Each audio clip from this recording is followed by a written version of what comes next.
Good morning. I'm logging on. Good morning. I am. Oh, security code. Come on.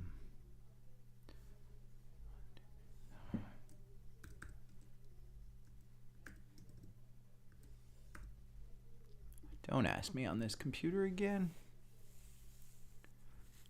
I'm starting Active Trader Pro because it shut down on me. Anybody see Shitty Bank?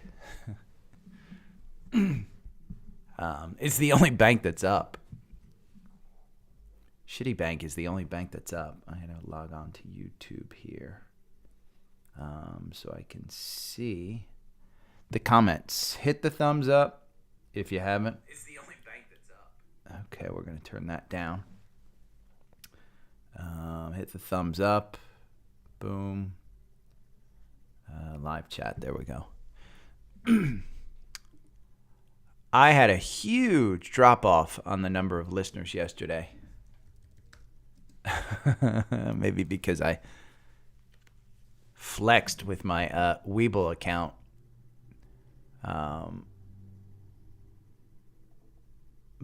By the way, Bed Bath & Beyond is back up. Back up crazy. I mean, let's go. Hold on. We're going to do Active Trader Pro. Bed Bath & Beyond. It closed at 524. It's at 515. I mean, it got all the way up yesterday to, I think, close to $7 in pre-market. In post-market, I mean. Let's zoom in a little bit so we can look at it. Wah, wah, wah. Here's where, 550, 572 at around 9 p.m. This morning it got to 557. I would expect it to continue to short. CVNA is the next one. This one is, wow, it closed at 803. It's down at 749. This is the next one. Oh, I have to put that in my notes. Talk about how shorts squeezes work. Since I got in on BBBY and CVNA. And let's look at Mara as well. Bum. Mara's at 663, closed at 7. So, crazy earnings. But crazy short squeeze as well. Let's do some scans so we can see market scanner.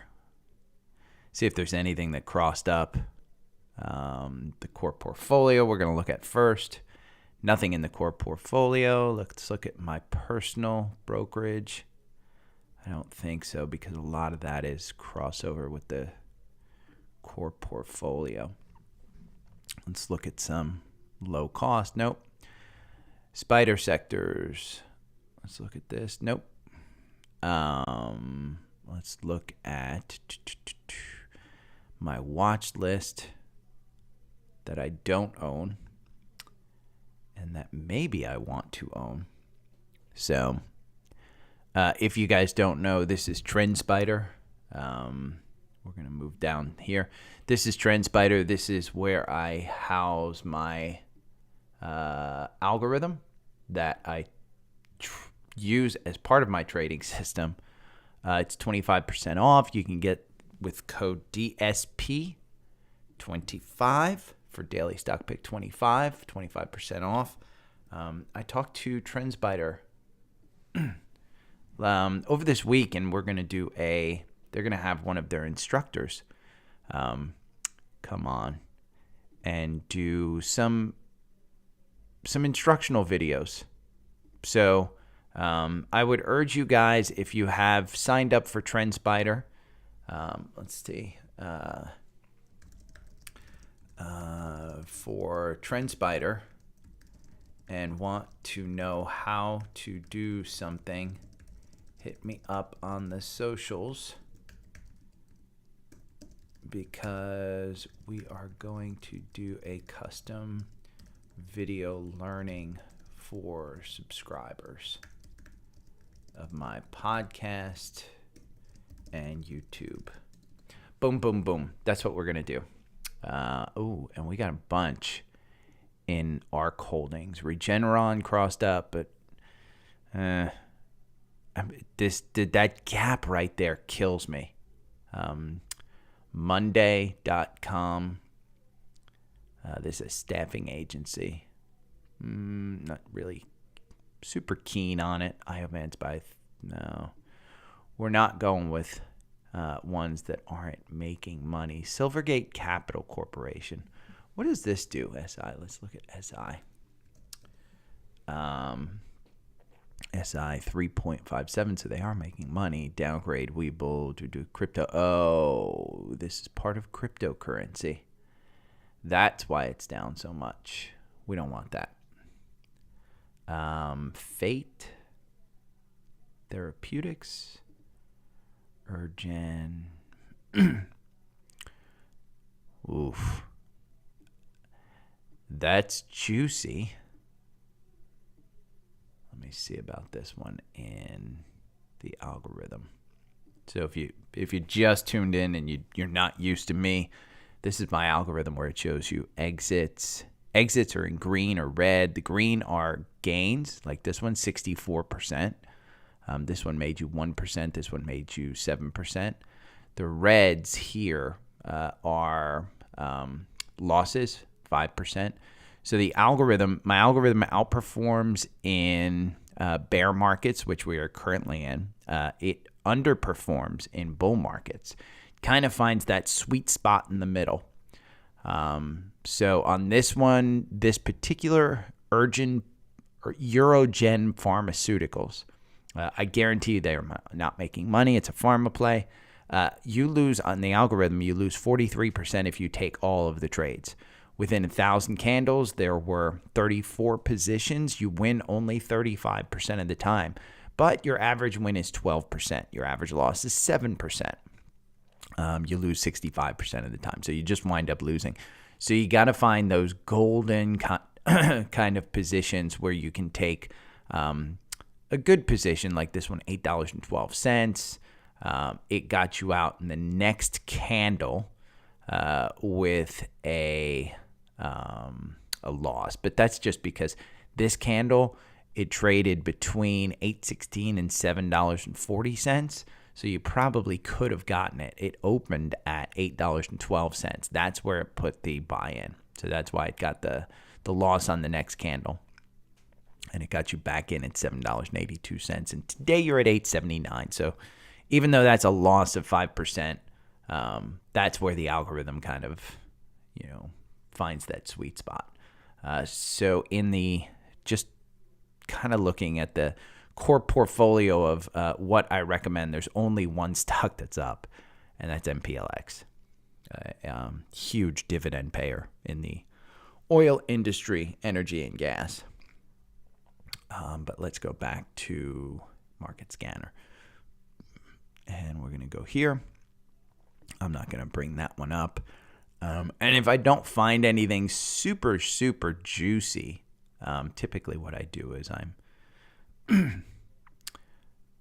one rule I have is don't buy on a Friday unless for some reason there's a huge reason to buy on a Friday. And today I will tell you one of the reasons might be some of the banks are down. And I think they're down unnecessarily, although they've had a good run, most of them. Lululemon, this is one you should have gotten in at under 300. Any reaction in the market is an overreaction. This one is retracing its gap down. It's going to go to 327. Then at some point, it's going to cover this gap between 348 and 373. So look at that volume spike right there. I think Lulu, it crossed up. Let's look at it in the algorithm because I think it crossed up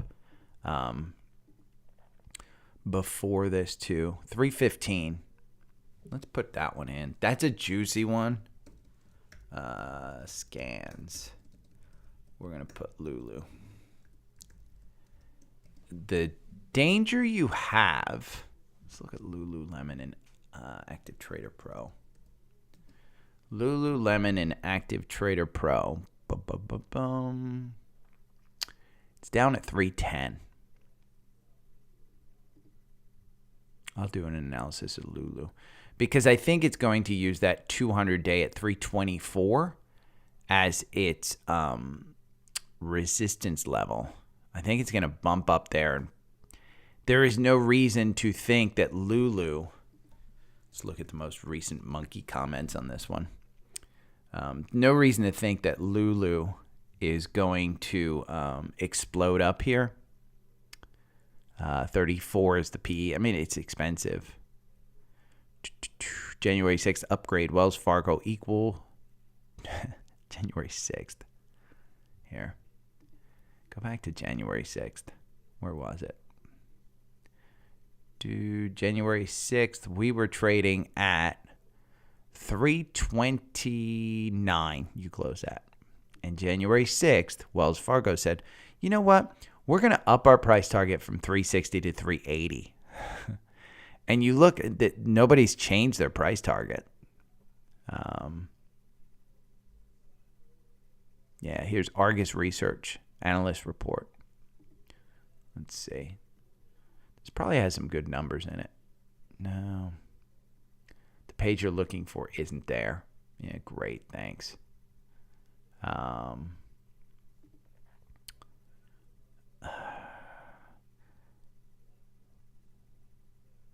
Margin concerns are much ado about nothing. Let's see. I think this is probably right because any reaction in the market is an overreaction. I say that often. Here's Lululemon Athletica. I'm going to put it in there. It's definitely a, hey, let's go over it. Let's go back to the market scanner. Again, this is TrendSpider. If you want access to my algorithm, sign up at the link below. I'll give you access to my algorithm. I'll give you access to my custom scan that I'm doing right here. Eli Lilly. Boy, this is one that probably, let's go back to the strategy tester. Should I bring this one up? This is just a super, super expensive stock. $359. The algorithm makes you 94%. Just buying and holding makes you 83%. So the algorithm works in this one, and it's interesting. 21 position to over 1,000 candles. 48%. So you win about half the time. Your average win is 10%. And this is a stock that, honest to God, in this healthcare, hey, we might be heading into a recession. This is a stock that you wouldn't mind buying and holding. What worries me about this one is, let's bring this a little closer. The volume shelf, if you break 351, the volume shelf down here is 336. Not horrible, because again, if you're buying this one and you're holding it in, I mean, earnings are coming up February 1st. The question is, do they give lower guidance like some of the banks did today? Yeah, I'll look at Exxon. XOM for Al Jr. I'll look at some energy stuff. XOM, where is XOM? XOM is down at 112. I sold at 110, just so you know. I think 110 or 109. But Eli Lilly is one. I think I'm going to bring this one up because I do think that you could hold this one. Okay, let me go over my trades too. My trades this week. BBBY, Mara,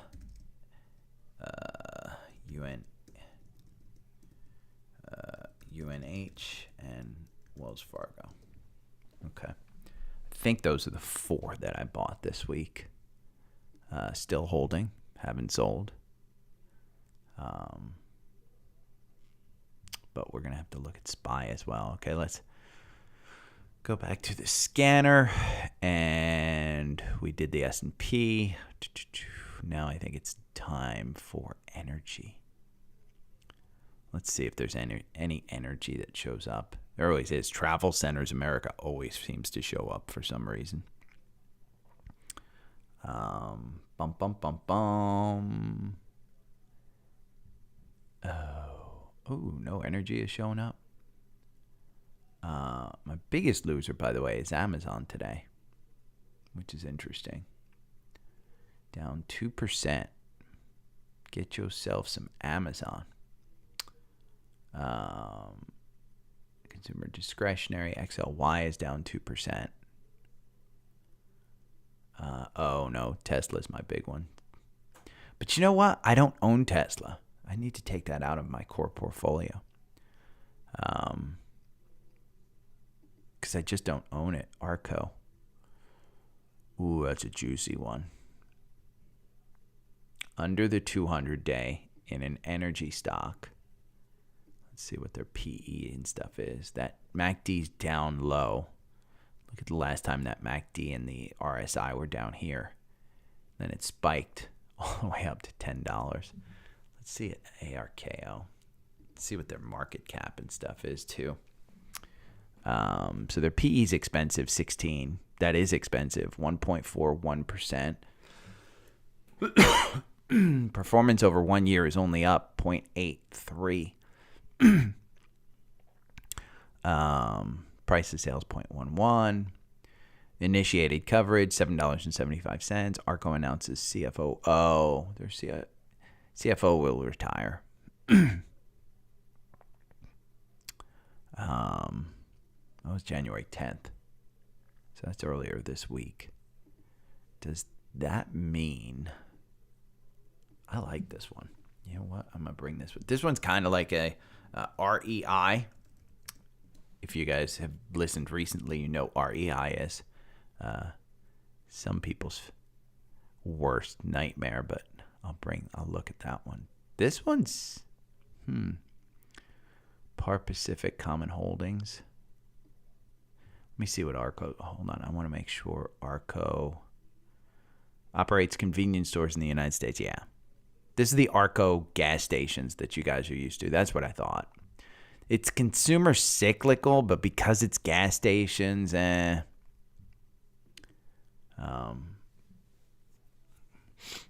Dimon douche. Anybody that likes JP Morgan and thinks that Jamie Dimon is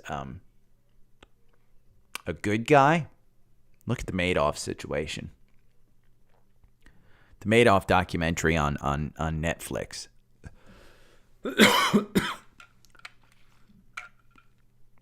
JP Morgan was complicit. Oh, you mean he's taking, putting in and out hundreds of millions, if not billions of dollars every couple of months into this account? And that doesn't trigger an SEC. Just, JP Morgan didn't send that notification out to some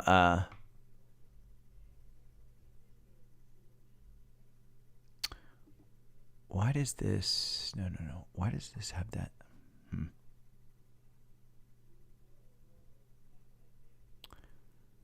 are you sure you want to proceed? No.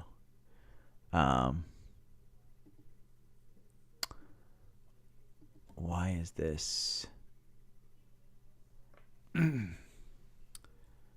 No, I want to put this in as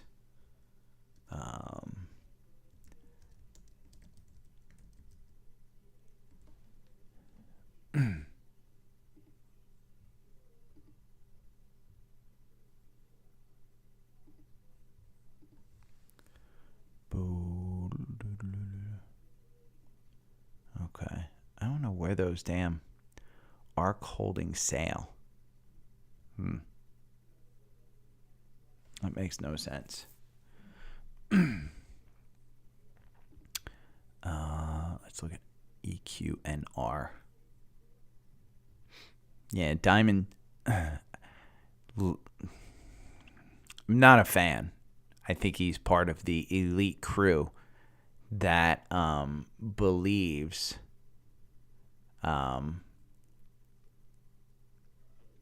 rules don't apply to them. And I honestly, I just believe that he's part of that crew. That it's like the Lehman Brothers. I think the Lehman Brothers. I forget the dude's name. Let me look him up. Lehman Brothers CEO. Yeah, Fluid. This guy. This guy. So when Lehman Brothers was going bankrupt, if you watched any of the 2008 housing crisis stuff, Lehman Brothers was a bank that on a Friday had a liquidity crisis where they had a bunch of these bad mortgages that were bringing them down. And the company was essentially not able to operate on a Monday. And that guy, Fluid, or whatever the douche's name is, I had to take his picture off because he just bothers me. He walked into the Fed and the government officials, and they were all in the room. And he said, just like the other banks, you've got to bail me out. And they said, no, we don't. And it's just it was just a brash display of arrogance from a CEO who essentially tried to take down the economic system for the benefit of themselves. And this guy walked away, by the way, with millions and millions of dollars in back pay, golden parachute, and he was owed money, and just fucking ridiculous. I hate that douche. I really do. I just don't like him. Okay. I've got enough freaking material to go over all this stuff. TQQQ, you still have confirmation above the 9-day.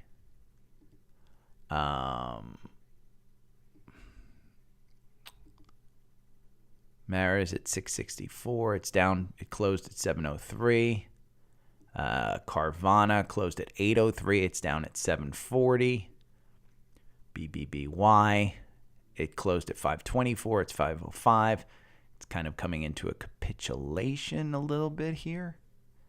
As the market starts to open up, we might see that one get a pop from 505 to 550. I mean, if any indication, if the volume is any indication, let me bring this up. And again, this is not one that you trade on a, hey, let's look at the algorithm and see if we should get in. No, it's not a 4-hour. This is a 5-minute, 10-minute, 20-minute chart. At the most, 1-hour chart. But you can see, look, the volume at the open, boom, pops. Volume at the open, boom, pops. Volume at the open. Didn't really have it, but in the afternoon, you get the volume. Hold on, I gotta sneeze.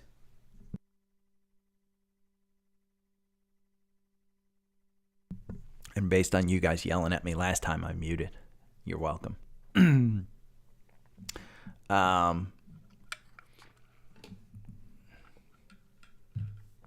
So, yeah. BBBY. I would expect a pop at the open. I am in this one. I am not in it for a lot of money. I am in this one for less than $1,000. And I consider that not a lot of money, by the way. For a trade. I should say for a trade. Because $1,000 is a lot of money. But for a trade, it's not. For my particular position, it is not. Gonna bring that back. I want to watch the open. See, the problem is I don't think this, now I'm considering it may not pop because see, you're below the 9-day. You're right in the middle of that Bollinger Band, but this 495 bar, there is a 505, which is a little bit bigger, but that 495 is building. Let's see what this happens on the open. Rolling the dice on this one. BBBY. Carvana's the other one we want to see.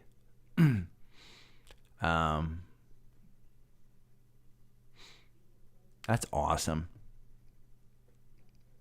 Emmett, man, whenever somebody's making money, I am so happy. That makes me happy. Oxy is one, listen, the reality with Oxy, you just don't. With Warren Buffett, I think I may have posted this on Twitter. He had a great observation. This is early. This is like probably 10, 15, maybe even 20 years ago.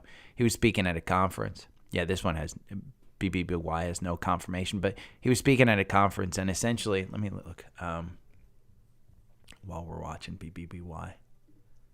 Let's go to Twitter. And I'll look at my profile because I did post.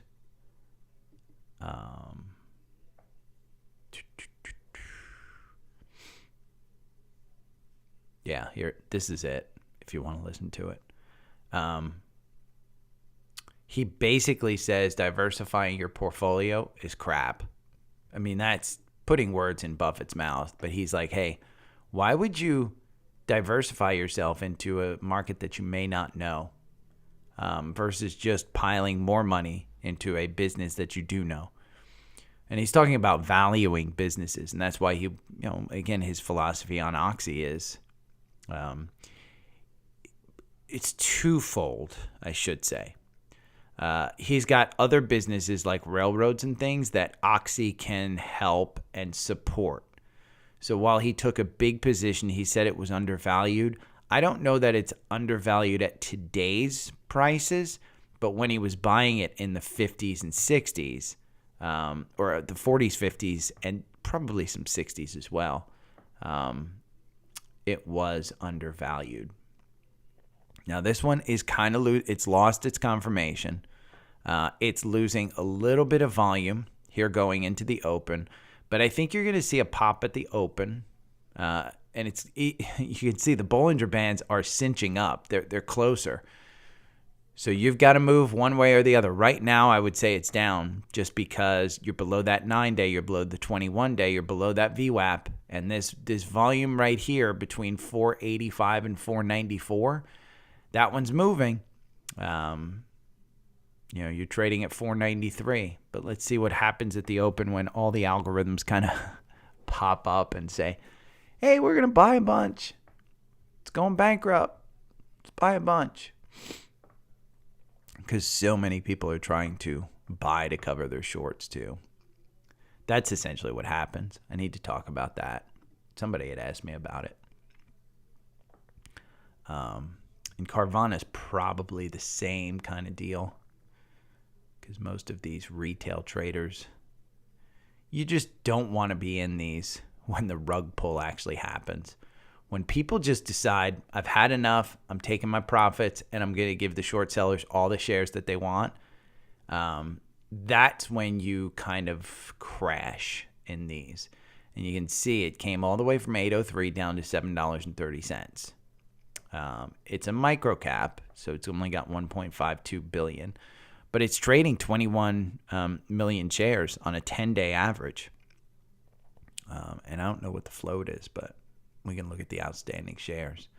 But Bed Bath & Beyond is trading 90 million shares. Okay, we haven't opened up, still 8 minutes.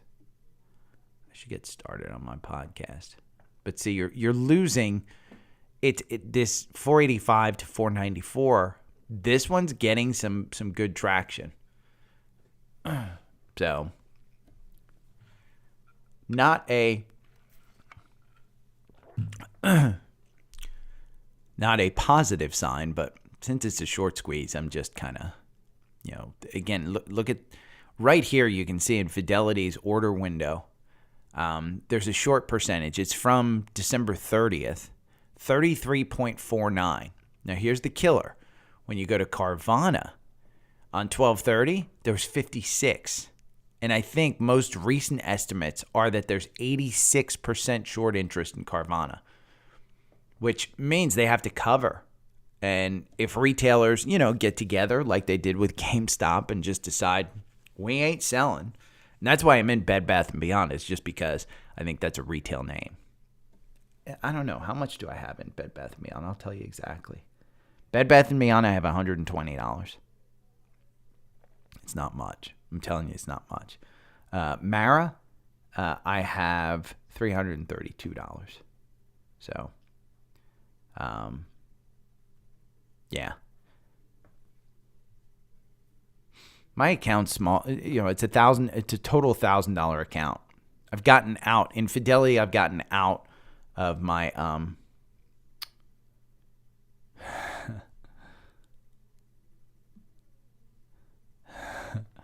my buddy from Tesla. He works at Tesla, and I had my windshield replaced last night.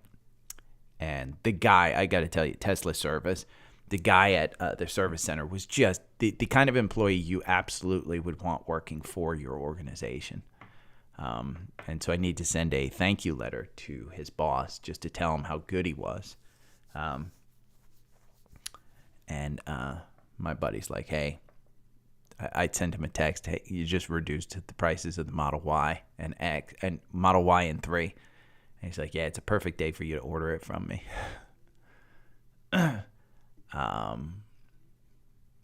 Okay. Devin is up. Energy looks like it's pulling up. I'm going to go back to Safari View. I think I'm going to start the podcast even though we're opening up.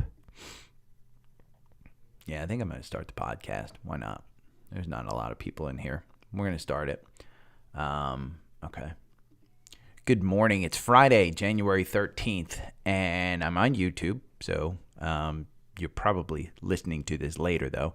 But I am, let me see. I think it's 13 minutes ago, 12 minutes ago. I can't really see. I'm sorry, 32 minutes ago.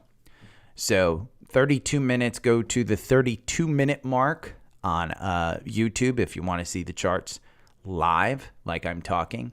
One of the suggestions I got from a listener yesterday is, hey, talk about short squeezes, because I did my flex. For those of you that aren't part of the private Facebook group, you can join the private Facebook group by going to the link tree that is in the description. And up top, you'll see a Facebook logo that guides you right to that Facebook private group, and you can join. There is a question to join, so just answer the question, and you can join. But since I was doing my flex, and I mentioned that I'm in BBBY, Bed Bath & Beyond, and I got into it yesterday, I did not get in with a large amount. I think I put in $100. And while $100 to many folks is an enormous trade, for me, that is not an enormous trade. It is not going to zero, I don't think, but I got in at $4.13. I chased it up, actually. I put it in for $4.08. It didn't confirm. Right after I put it to just $4.13, it confirmed, and it went down to $4.08, just like everybody else, just like all you guys. But I chased it, got it for $4.13. It went all the way up almost to $6 yesterday. Today, it's opening up at $4.89. The other one that is in a short squeeze that I might get into is Carvana. And that one right now, it closed at $8.03, and it is trading at $7.44. The question from the listener, and I think it was Cooper, asked me, hey, just explain short squeezes.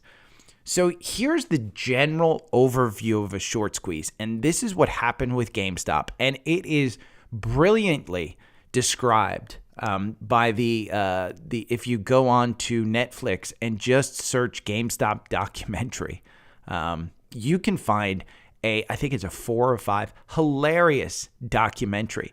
That is funny from its production standpoint, but from what it says about the American New York Stock Exchange and retail traders, it is not funny whatsoever because they haven't fixed the system. So essentially what happened and what's going on right now is there's this enormous amount of money that is shorted in the market. So what these hedge funds do is they wind up, hey, Party City, Bed Bath & Beyond, Carvana, you're all going bankrupt. So your stocks are at $7, $8, $10. We're going to short you because we think you're going to zero. And what short is you actually offer to buy the stock, but at a later date. And that's just a later date means you think that it's going to go down. So the brokerage house is supposed to have a stock and a buyer, and they're supposed to house that stock in order to cover the short. And the brokerage houses in the GameStop situation, there were more shares shorted than were actually fully outstanding. So when you look at some of these things, like on Active Trader Pro with Fidelity, in their order window, they have a short percentage, and it's always a month behind. It's a lagging thing because shorts don't, the brokerage houses don't fully tell other than the previous month as to when they have short positions. So they'll identify it, but nobody really knows how much is currently in the market. So essentially with Bed Bath & Beyond, I think that's what we're in as well. You can see the 90-day volume is 21 million shares. The 10-day volume is 90 million shares. And if we go over to FinViz and we look at Bed Bath & Beyond's, the shares outstanding, it's 88 million. So every share traded hands yesterday in Bed Bath & Beyond. This is a company that is going absolutely bankrupt. 100% it is going bankrupt. You cannot tell me that it's not going bankrupt. The only thing that will derail this, there's two things that will derail this. So essentially these hedge funds short it and they tell the brokerage house, yeah, we're going to buy this at a later date, but we're hoping that it goes down. Essentially what happens is the brokerage houses have to find a seller of that stock. If for some reason, like what happened in GameStop, Roaring Kitty and those guys just held a ton of shares and they just kept buying. And so during the time when they accumulated all these shares, the hedge funds had no shares to buy. Oh, I got to blow my nose.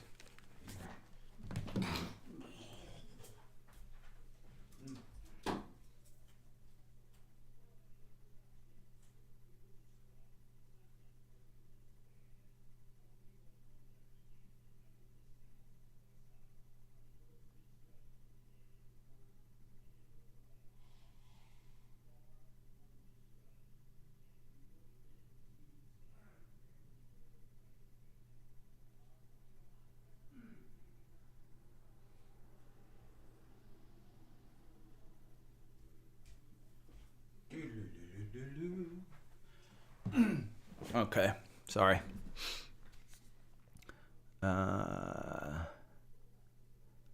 Not worth playing. Christian, I'll get into it. I won't do it on the podcast, but I'll get into it on YouTube Live. It's not worth it. I mean, listen, I say it's not worth it, but we'll do a little research into it. Let me...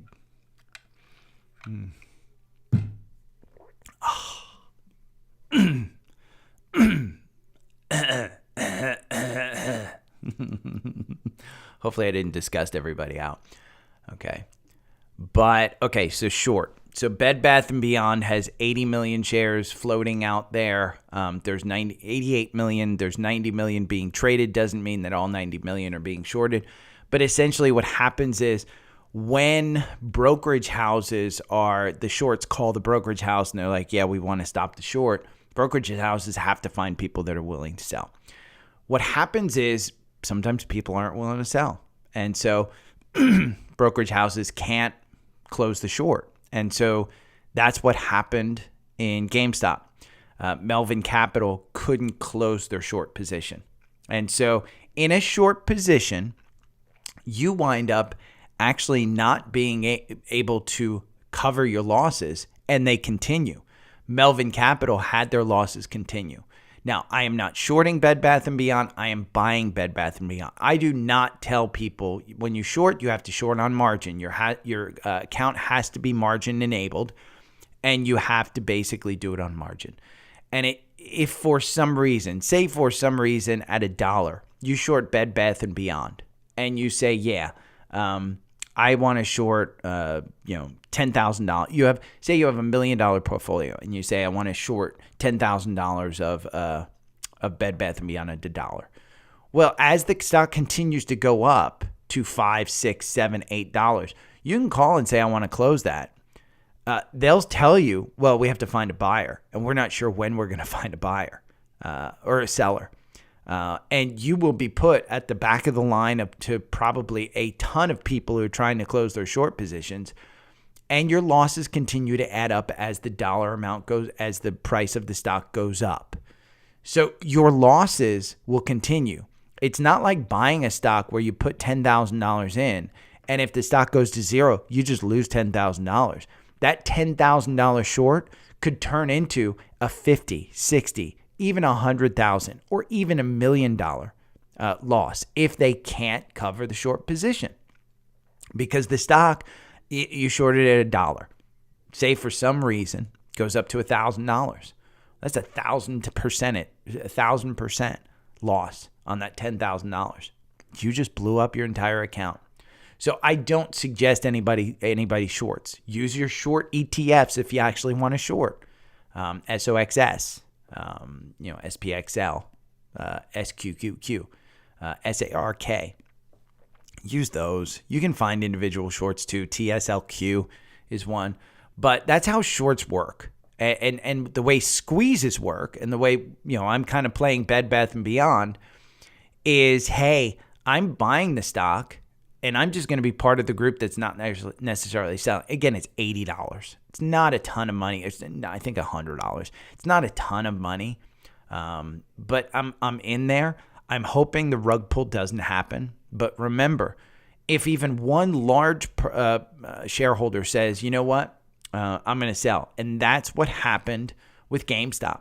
Ryan Cohen wound up pulling the rug out from people, and he wound up selling to some people. Robinhood wound up allowing you to sell, but not allowing to buy. And so a lot of people got spooked, and they started selling. That's what happened. Watch that documentary. It is amazing, but that's essentially what's going on with Bed Bath & Beyond and Carvana right now. So I wanted to explain that one. Second thing I want to explain, and I want to ask is, there were quite a few people who signed up for TrendSpider through me. If you have a question about how to use it, what services you want to use, things of that sort, hit me up in the socials. I've been in pretty good discussions with TrendSpider this week that I'm going to either do a live demonstration with one of their instructors, and I'll use your questions, or we'll record it, one or the other. And it's going to be on YouTube. I'll put it up there as a podcast as well. And I'll put it on the Facebook group. I'll put it wherever I can. But it's going to be basically an overview of TrendSpider, what you can do. We'll go over kind of how to build an algorithm like I have mine. You can get your algorithm if you sign up through me. I'll give you access to mine. I just kind of tell you how to set it up. And I have other subscribers who have set their own up. One subscriber is actually doing bot trading and having significant success with it. So hit me up on the socials on that one. If you haven't signed up for TrendSpider, the link is below. 25% off, DSP25. Let's go over some earnings. Delta, DAL. I kind of brought this one up. Delta is a stock that I am bullish on, and I thought it was going to hit 40. Market is opened up right now. This one gapped down. So while they beat, and they beat big on the top and bottom line, crazy good quarter. And they had basically adjusted their earnings a month ago, and they beat those earnings. But the guidance for Q1 was below consensus. And then you had all the bank earnings come out, and you just saw Delta go down. So Delta right now, let's look in Active Trader Pro. Oh, and I got to restart Active Trader Pro. Let me hit pause real quick on this. I'll be right back. I have got to force quit Active Trader Pro because it is going to crash. It's not updating live.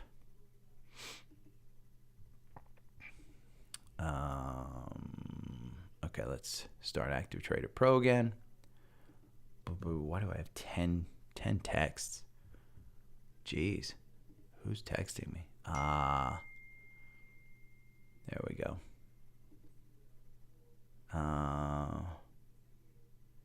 Wow. Now my buddy on Tesla is telling me that the price discount and the EV incentive, I guess they did EV incentive again.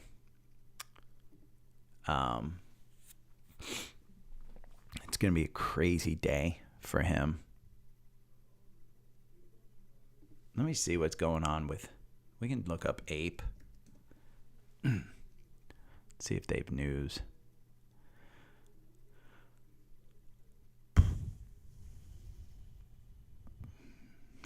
They sliced National Popcorn Play.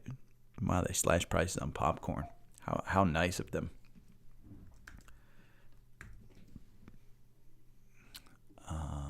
Oh, what is that? Oh, that's not good.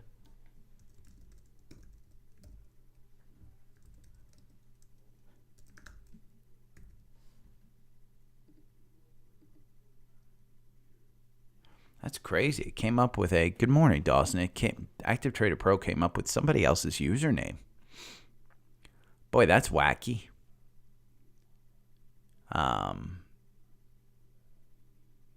Saved.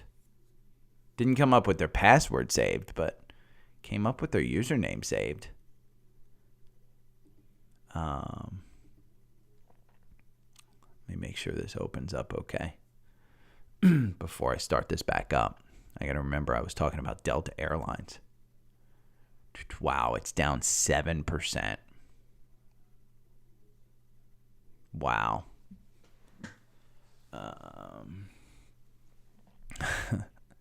This is, if you're listening on YouTube, go to finviz.com and just look in the bottom right hand corner. And I know a lot of you guys listen on your phones and stuff. But in the bottom right-hand corner, there's all these social links to some of the tweets and stuff that name Ape. Look up Ape, APE, which is the AMC stock, and you can see it. And everybody's like, oh, my God, it's going to rise. It's going to kill. Blah, blah, blah. Imagine not loading it up. It's stock twits is what powers it. Oh, come on. Fill in the gaps here. Delta's just getting killed. Wow. 36.72. My portfolio is going to be way down today. Taiwan Semi pulling back. Tesla pulling back. Okay, it's not coming up. Man, those things aren't loading. Okay. I'm going to continue. Sorry. I had to restart Active Trader Pro. Delta is down 7 to 8% today. And so on the screen, you'll see, TrendSpider, you'll see there's going to be a gap. If it doesn't go back up to 38.94, you're going to have a gap. So I would wait for the morning candle. I would wait for some confirmation. Again, that green line is the confirmation. That's the 9-day. As long as it's under there, you don't have confirmation, and you're getting this little rollover here. And the MACD is kind of moving down, and this one's moving down. I think at some point in time this year, Delta Airlines is a $40 stock. I kind of see it. And so I wouldn't necessarily, if you're in this one at 32, maybe take some profits at about 37. I do think that 37.56 is the high in the morning candle right now. Right now, I wouldn't sell it right now just because on the 5-minute chart that I'm looking at on Active Trader Pro, it's too much in a selling. So I wouldn't sell it right now because I do think that this reaction is an overreaction. Sell it when it gets above its 9-day. And I think at some point in time, this will come back as a pretty good rally. Just because, God, guys, I mean, Delta Airlines is the airline. Delta and United are the two airlines that really kill it. And, American Airlines just came out and they killed it. They upped their guidance. So I think Delta's just coming down just because their guidance was good. Their first quarter, they're just saying, we're going to do But BlackRock beat earnings, and their CEO, Larry Fink, is on CNBC right now. BLK is that symbol. They beat, but not by much. They did beat by a lot, but they gave slight guidance downgrade. And so they tempered it a little bit. So you're down a little bit in pre-market. Bank of America beat huge. But when JP Morgan came out and gave their earnings, even though they beat, Jamie Dimon was not very positive. That brought every bank stock down. This is a stock that, in my mind, gets back here to 37 at some point in time. Right now, it is below its 200-day. For me, personally, this is a pretty good time to buy. Again, it's a down day, and I wouldn't necessarily buy it today just because my rule is don't buy on a Friday. But you have your earnings passed. Your ex-dividend date is, I don't know. It doesn't tell me the ex-dividend date on TrendSpider. But they just passed it, so it's probably not till March or April or somewhere in that. It was December 1st. Let me see. Last year it was, I can look at last year. Let's pull this back a little bit. That's one of the great things about TrendSpider is you can just look at last year too. It was March 3rd. So it's probably going to be about the same time. It's a 2.55% dividend. So you've got that 2.55% dividend. I think if you buy anywhere between 31 and 33, you're good. Again, that's not a huge downturn. If you buy at 33 and you go down to 31, just buy more. This is one of those stocks that I think you can hold on to. They're doing really, really well with the consumer business, and it's the best of breed. JP Morgan is one that I think it's just Jamie Dimon comments. They wound up beating by a little, but because of this run that it's been on, I mean, you're looking at 109 in October, and you're at 137 right now. It's a 30% gain. That's just the run, and I think that's where you're seeing it come down. I would say it probably comes down to about 132. At 132, I think you pull the trigger and you buy this one, just because, again, it's best of breed. I am not a fan of Jamie Dimon. I am not a fan of JP Morgan. I am a fan of the stock. The business is just the business. As long as they're able to manipulate their way into making money, you might as well be in this one too. Wells Fargo, their revenue was weaker than expected. The stock is down, not down to where I bought it at last week, I think, at $40.50, but it's down. And it was this was a good run. I was up about 6-7%. It's one that I'm holding on to. It was probably not the right buy because I think JP Morgan or Bank of America were a little bit better buys at the time. But Wells Fargo has a 2.8% dividend. Year to date, it's up 3%. Performance for the 1 year is down 23%. Again, at some point in time this year, it's a $50 stock. I'm happy to wait, collect a dividend until then. It's a bank that's on a rehab. They announced that they're not doing mortgages anymore. They reported that consumer and all banks, they just took a leg down with some comments about weakness from Jamie Dimon. I think at some point in time you get back to this 43 range, and I think you're okay. Again, if you look at let's put a little range in here. I'm going to do this right here, I think is the range at 38 to 44. I think you're in that range. Any point in time you buy on the bottom side of this line, which is about 41, I think you'll be okay. That's going all the way back to June of last year. But things have changed in the market. We're getting better news. We are going to bring down earnings. I think you're seeing the economy get a little bit more stable with the rate hikes kind of slowing down, inflation slowing down. The one bank that I think is up in today's market, and let me just make sure because they might have been brought down too, is our favorite saying. No, they're down too. Citigroup. Citigroup, the symbol is C. They're down as well. And they were all over the place. They had a crazy high amount and all the banks announced crazy income on fixed income bonds. So it seems like everybody's getting into bonds. And so these banks, essentially what they do is they charge you for the bonds. They make a ton of money when people buy bonds. Fidelity doesn't charge you to buy bonds, just FYI. You can buy crazy bonds with them. But if you're buying investment bonds and you're buying them in Citigroup, at Citigroup and government bonds, they're charging fees. So they make a lot of money at that because there's a lot of uneducated investors that don't know that you can just buy these things for free through your brokerage house.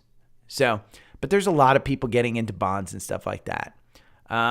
Investment banking, which is basically mergers and acquisitions, there's nothing going on. So a lot of these banks like Goldman Sachs, JP Morgan, Bank of America, Wells Fargo, Citigroup, they all announced their investment banking was down like 50% year over year.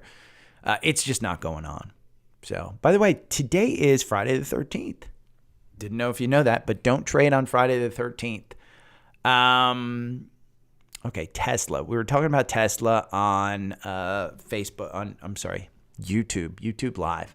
Tesla is still a broken stock. Do not buy Tesla right now. It is on the underside of the 9-day. They announced that they are dropping the prices of the Model 3 and the Model Y. Those are their two most popular cars here in America and the European Union. They're dropping prices in both places. Now, with the drop in prices, that means it cuts into their margins. So what you're seeing, just logically, to put it out there, Elon builds the German plant. Elon builds the Texas plant. Elon expands the Texas plant. Elon expands the China plant. All of a sudden, China now is in a backlog. They're producing more cars than they actually need, so they cut the prices. Consumers revolt who just bought it. What you're seeing now here in America is they're going to cut the prices. You're going to get the tax rebate, and they're trying to stir up demand. It is clear that they moved up production so fast, and they had this glut, and they did what every other auto manufacturer was trying to do, even with the chips. There was the chip shortage, remember? They upped all of their production because people wanted new cars. They were trying to push the cars. Well, all of a sudden, they now have a demand problem because they're producing so many cars. Do not buy this stock right now. I think you're going back. If we pull this back to a daily, and I think you can still see it, but TrendSpider might not pull it back that way because the further we go out, the harder it is to actually see this. You can see this gap. And it's way back here, and I can't see the start of it. But this is a daily chart, and this has a lot more kind of magnetism, but it's between 81 and 84. I think that's where you're going to see this stock go to. Now, that's significantly down. That's why I say do not buy this stock, because I think at the very least you can start a position when you go under 100. But I do think that this one is just a broken stock. I think at 100, I think a lot of people start stepping in. And so you can start stepping in, because at 100, I think that's a key level where people will start buying this one again and drive the price back up. So I want to see. I am completely out of this one. I am not in. And by the way, speaking of my partnership with TrendSpider, did you guys see I'm sponsored by State Farm? There's some people on Spotify that have told me that they're hearing Carvana sponsored, but I put in a private Facebook group. I think I put it even out on Twitter and Instagram. But I put that out there, a screenshot. It says sponsored by State Farm. Jake may be showing up at my house soon. Who knows? I wanted to go over some of the streamers because year to date, these things are crazy. Warner Brothers, which is in talks about getting rid of their music catalog, selling their music catalog. Look at this. That was December 28th at $9.17. Year to date, they are up 40%. This is a streaming company that's making no money. You've got this gap here between 15 and 17. That is in range. It's getting the button hook. It's getting extended. This is a hugely expensive stock. When you look at this, they are not making money. Their forward PE is 141, but year to date, 38%. It's crazy, crazy, crazy. The average target price is $20 from analysts. Might be an opportunity for you. Another streamer, Disney. We talked about Disney with the Nelson Peltz, who is an activist investor. If you could have gotten Disney under 90, I think you're doing great. I think anything under 100, honest to God, I think there's a $120 stock at some point in time. The problem that you have with Disney is the debt. And Nelson Peltz talked about this. They have to redo the debt. They have to buy Hulu. Where's that money coming from? They're going to go further in debt. So this is a hugely in-debt company. Aehr he's the one that did the Fox deal that threw them into debt. It was just a bad deal. So what are they going to do? Don't know. December 12th, Morgan Stanley, outweight 125 to 115. You look at these price targets, they're all around 120. I don't think 120 is out of the question in this stock. You can see that 200-day is providing a resistance level. I think if you can get this between 90 and 100, I think start your position and get in. I have not put money into this one. I need to. This is a long-term portfolio play. This is not a company that's going to zero. This is a company that, if anything, is going up to 120. It could go to 60 just because of the debt. It's expensive. And to monetize that debt in an environment with raising rates, it costs them more money. Here's Paramount Global. Paramount Global, up 20% year to date. We had this algorithm buy at $16.81 on December 30th. You're at $19.85, up 20%. They're not making money either. Now, of these companies, Disney's making money. Paramount Global actually is making money. 4.7, but their forward PE is 15. It's expensive, but they have a crazy dividend of 4.75%. I didn't even know that. Whew. This looks like a great stock. Shit, maybe Jim Obenthal, or whatever his name is, Farmer Jim on CNBC was right. I think that's the one that he's talking about. Roku. This is a Cathie Wood darling. Hit a bottom of $39.58. It is now at $49.38, up 20%. This company, I don't like their interface personally. I bought a Chromecast. I like Google's interface much better. They're not making money. Their performance year to date, they're up 20%, but they were down 80%. They're only 29% above their 52-week low, and their 52-week low was 38.26. So I wouldn't get into this one, but if you wanted to, that 200-day is probably the top part. So you'd be moving from 49 to 55.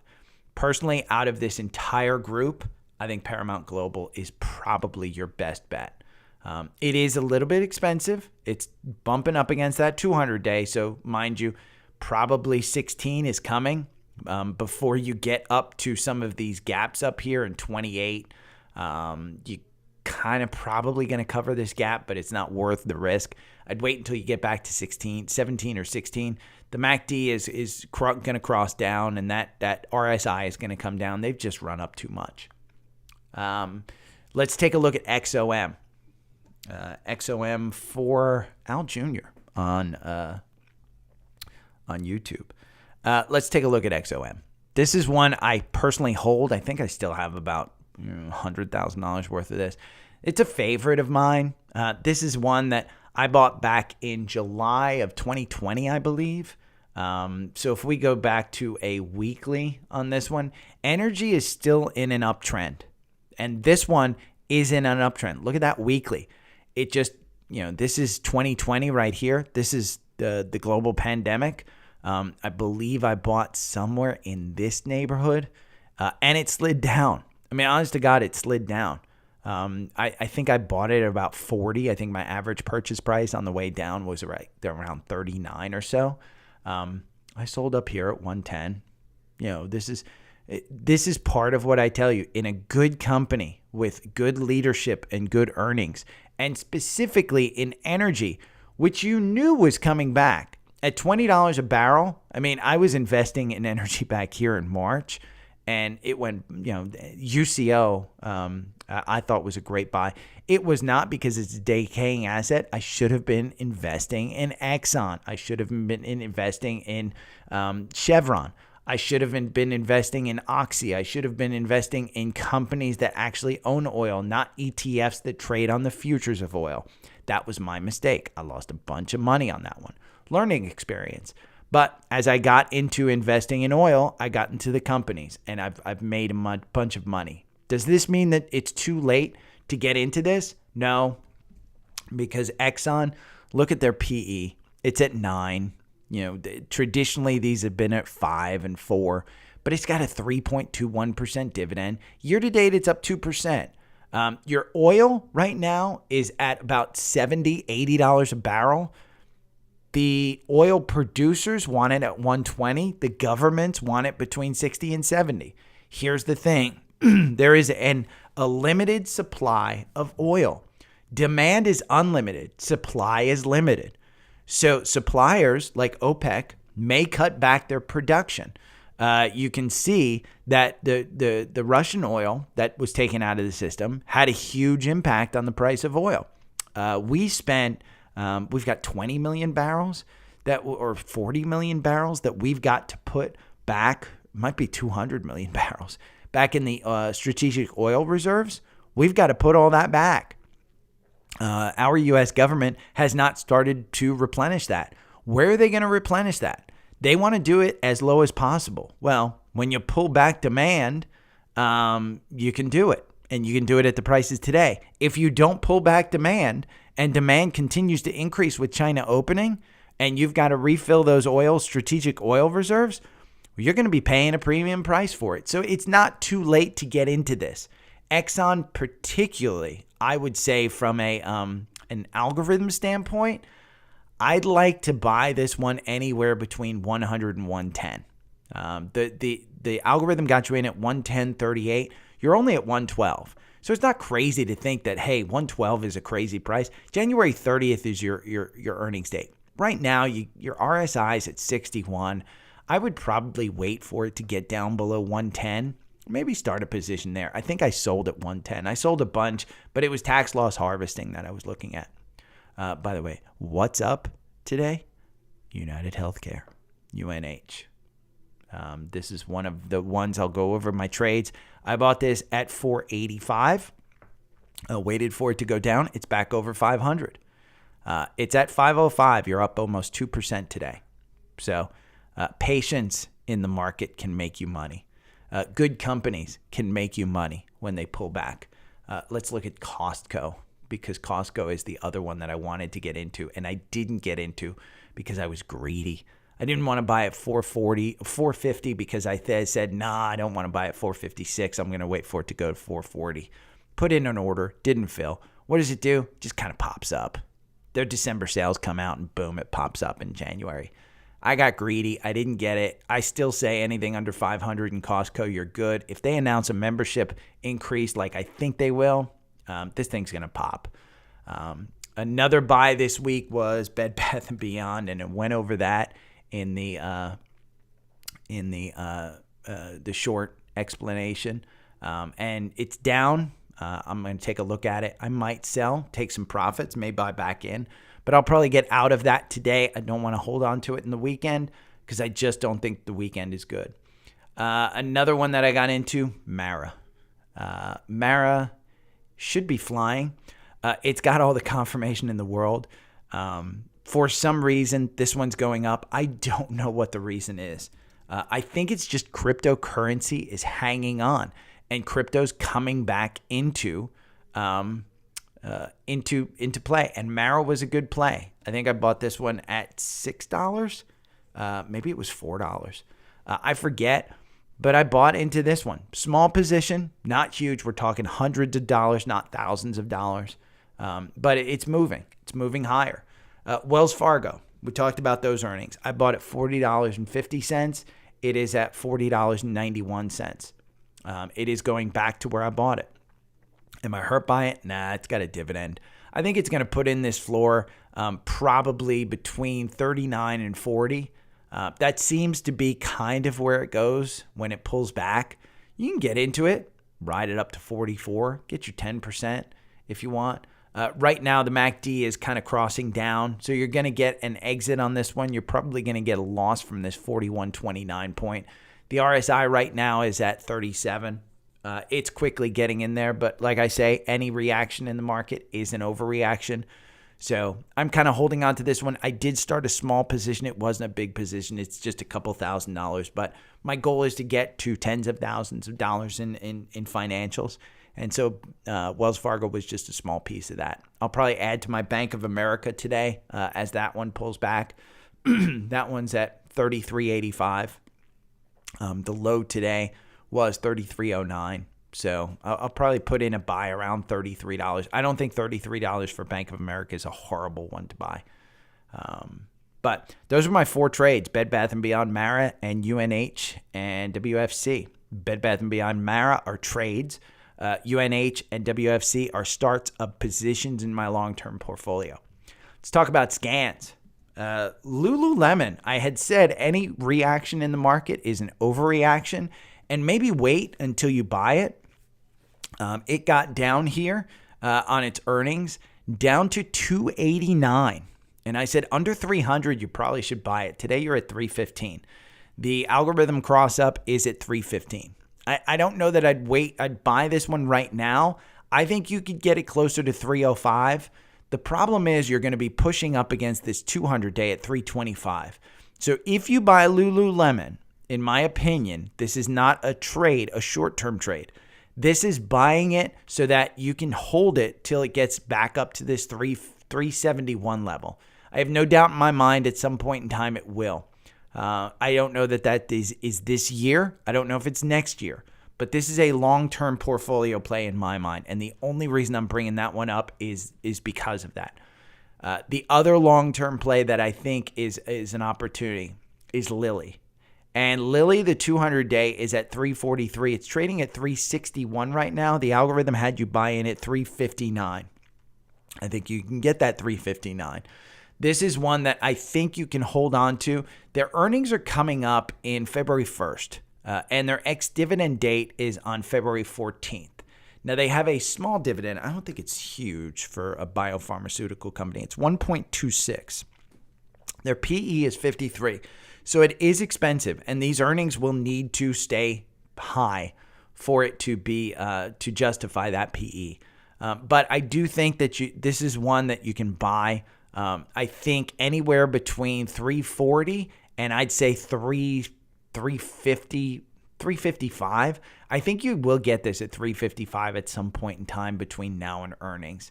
I just think that the market has roared up a little bit.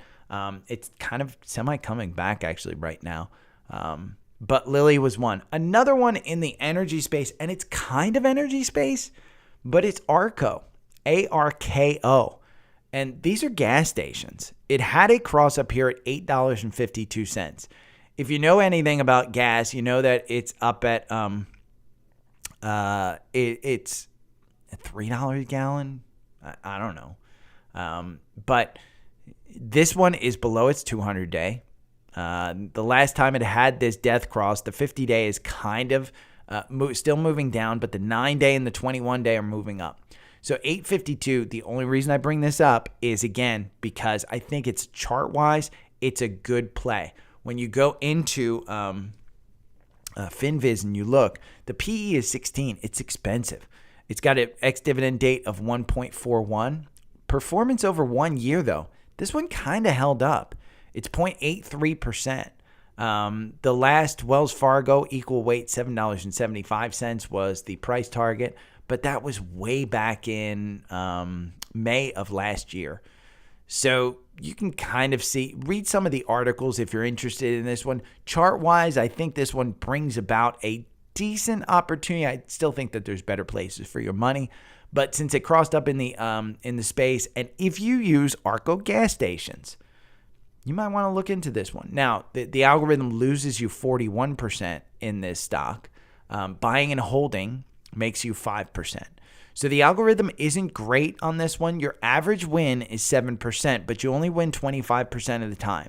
So if you're going to get into this one, take your chances on this one. Remember, I'm the guy who got people into Ring Energy, which is a energy play that has significant debt issues, and it's just kind of lingered around there between 230 and 240. It's at 238 right now. Hasn't really moved. You can see the volume's kind of moving down. The price action is not really moving down as well. Kind of indicates that maybe there's some weakness in this stock, but I'm the guy that gets you in there. So take Arco with a grain of salt. Okay, any questions, hit me up. Remember, I'll be doing, I'm hoping to schedule a time for a TrendSpider overview and knowledge kind of instruction from one of their instructors. So if you have any questions on TrendSpider, hit me up. If you have any questions on stocks, hit me up. Look at the link in the description, the link tree there. It has all of the socials if you want to join that. If you've made it this far, rate on whatever platform. Put in a review on Apple and put in a review. Tell me that you like UNH. Tell me that I'm a genius for sending you into KOLD. Tell me that, Bed Bath & Beyond, you made a fortune because you shorted it at $2. Tell me that you got into Mara at $3. Tell me whatever information that you want on that review. I'll read it. But just make sure that you put 5 stars there if you're on Spotify or any of the others. Okay, have a great weekend. We are closed Monday. Markets are closed Monday. So, mind you, I won't be on Monday. But I will be doing my Fire podcast this weekend. I got a couple of messages from people who are pretty happy with that one. I'll be going over income this week. First episode was really about finding out your Fire number, your retirement early number, and what kind of money you needed to retire early. Second episode was about expenses and how to control those expenses and making sure, because listen, the reality of retiring early is you've got to balance no income or little income with your expenses. So you got to get your expenses under control. And then now I'm going to go over kind of income. Are there other things that you can get income from? Can you maximize your taxes to maximize your income? Can you do other things like, do you have a skill?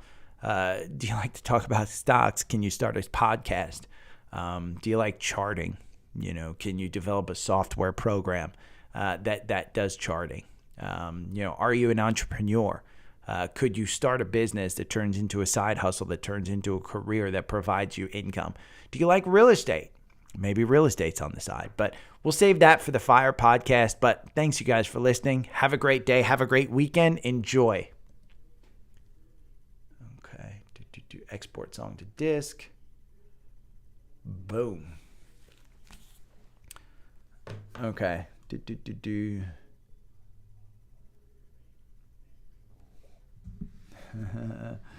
Mara's blasting off.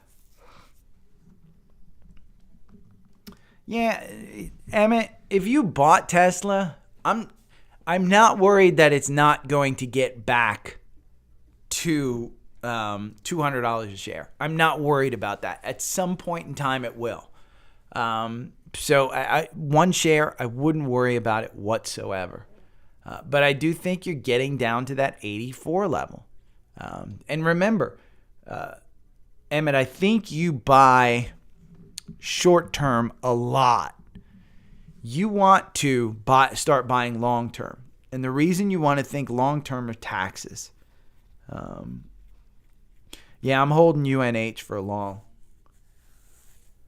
I'll add to it as it gets under 500 again. I'll add to it. But UNH, their earnings are coming up. I can't expect I can't imagine they're going to report bad earnings. You finally had the cross up, by the way, 494.54. They did announce earnings. They announced earnings. That's why you're up. Let's see. I forgot to bring that up. They announced earnings. United Health, solid profit. Wall Street wanted more. Bullshit. Wall Street didn't want more. Let's see. Your Dow is down 0.7. Your NASDAQ is down 0.21. Your SPY is down 0.25. And you're telling me Wall Street wanted more? I mean, it popped. How does Wall Street want more? Look, you popped. You popped on earnings.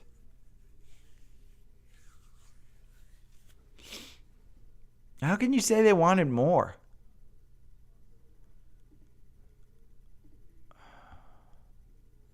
This one's lost. The rug pull is today.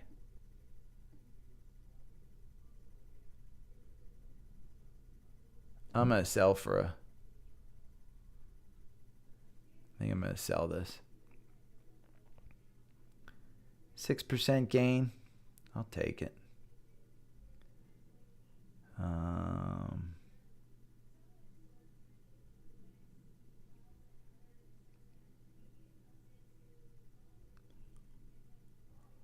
What's the price?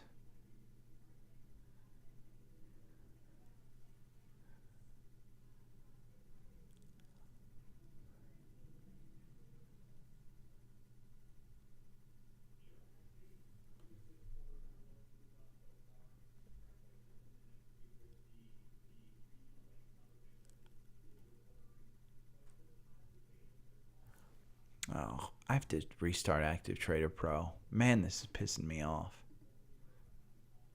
Yes. Let's save it.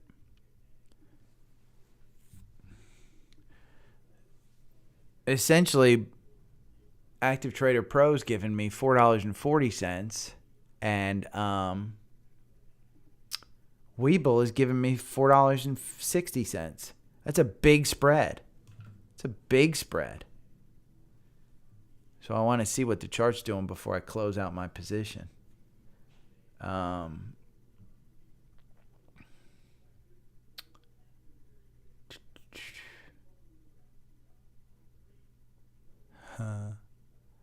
Let's see if it pulls up somebody's username again. Al, did you get what you wanted out of Exxon?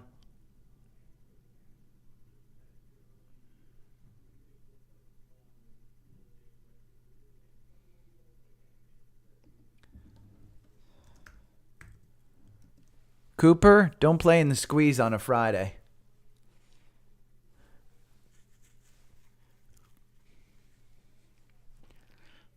I'm probably getting out of my Mara and my Bed Bath & Beyond today. I don't want to hold through the weekend. In fact, I'm probably going to get out before I get off of YouTube.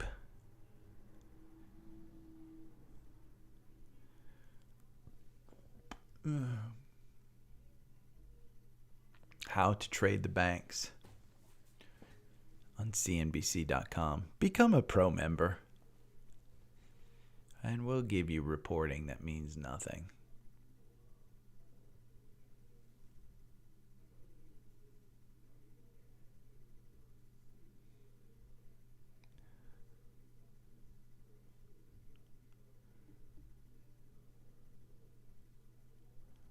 There we go.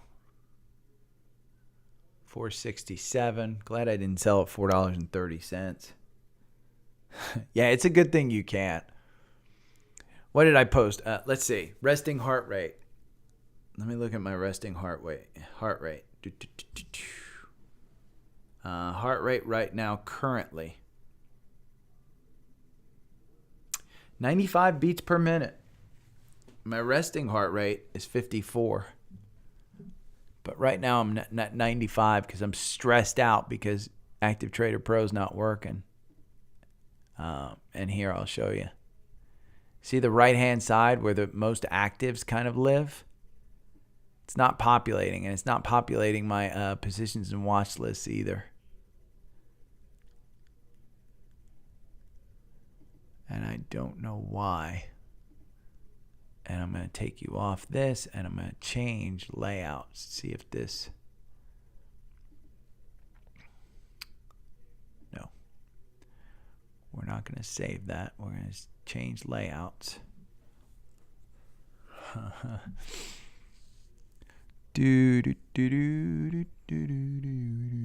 Loading signal alerts. See if it loads on this one. No results for you of symbols that are selected. Okay, there we go. We're going to go, I think it's this one. This one's my default.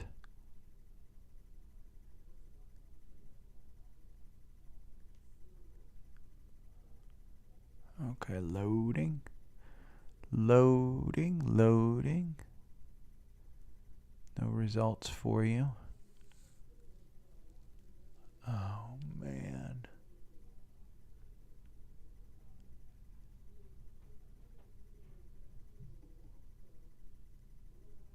Let's see. How do I get that over there?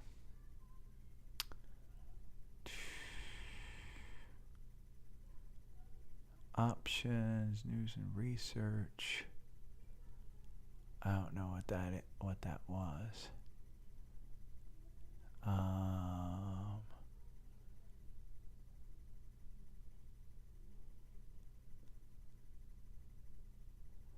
Stock ETF, daily dashboard in the money.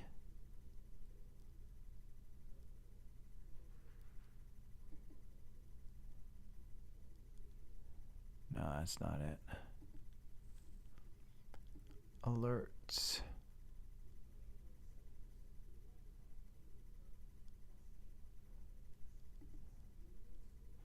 No. Boom, boom, boom, boom. I'm heading back to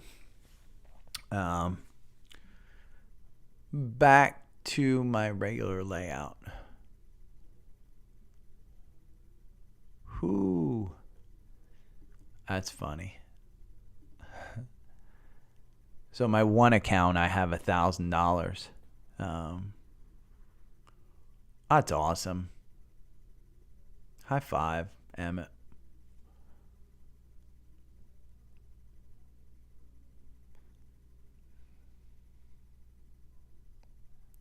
And I don't know why the hell this damn thing doesn't. Most active. It should fill. Oh, man. Active Trader Pro. I think I have to reset everything. Oh, that's going to suck. See, it's just not. It's not loading on the up right-hand side where I can. Mara, let's look at Mara. Whoo, look at Mara. God, I want to close out of that damn thing. By the way, look at this short interest. 39%.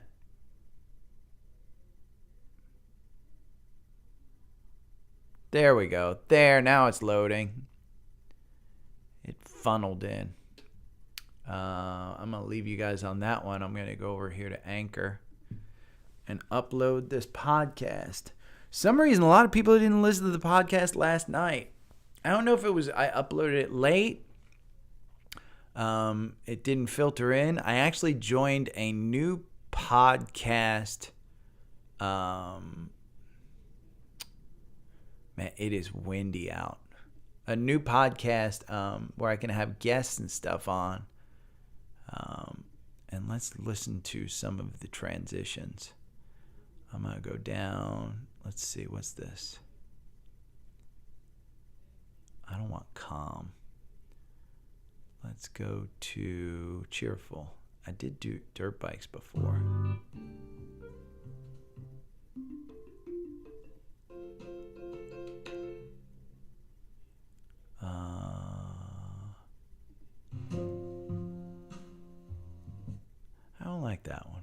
Color wheel I think I've had before.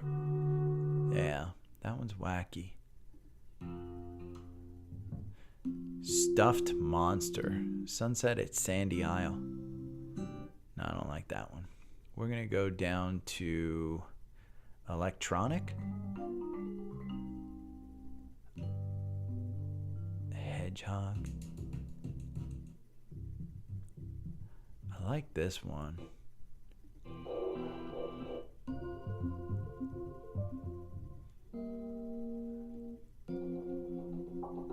Folksy. That one's kind of cool. I'll put that one in.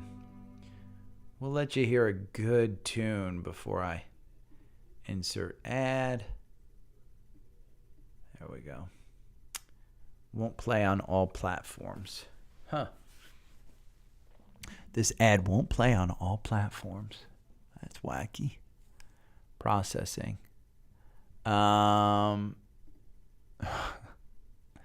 Mara still got confirmation above there. God, look at that one. Let's go look at Bed Bath & Beyond. Did that one I think finally gained some confirmation. Is it above the 9-day? It has. It's gained its confirmation. Now, here's the thing, and I went over this earlier. I love you. Okay, come here. Come here. Okay. Oh, there we go. Here's one. I know. I know it's just the wind.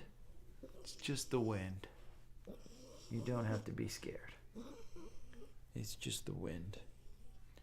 It's just the wind. Yeah. Okay. Okay? I'm going to put you down. I'm going to put you down here. Okay, go back into bed. Go back for your 19 hours of sleep. You're a good girl. Yes, you're a good girl. I love you.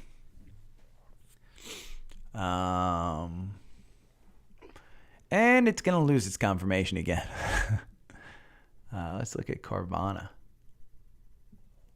I don't have Carvana in there. CRV. CNVA.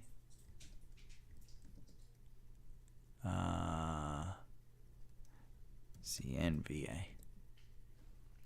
What's Carvana symbol? CNVA.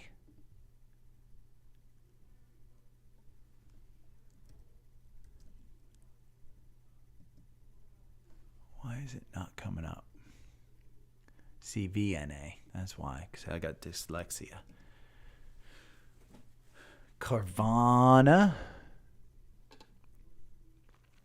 Carvana's got some confirmation. Man, it looks like the market's just turning around. Delta Airlines is back up at 37.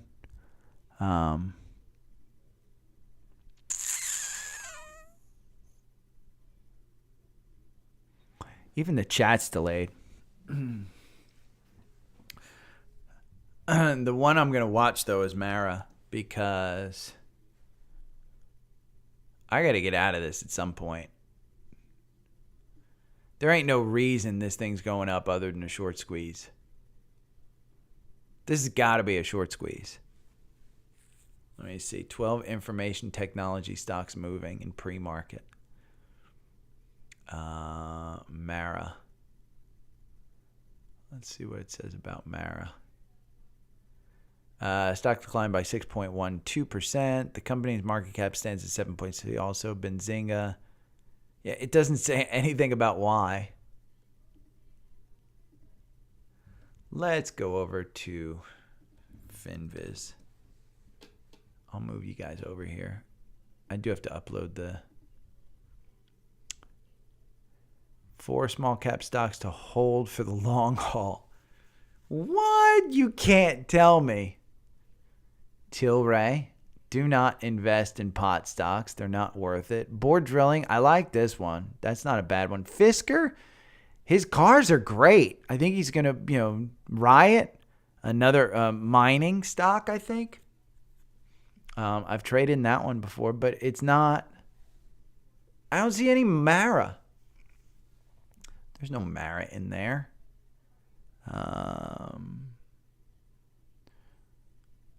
Marathon Digital announces Bitcoin production and mining operations updates for December 2022. This is just the company press release. This is nothing.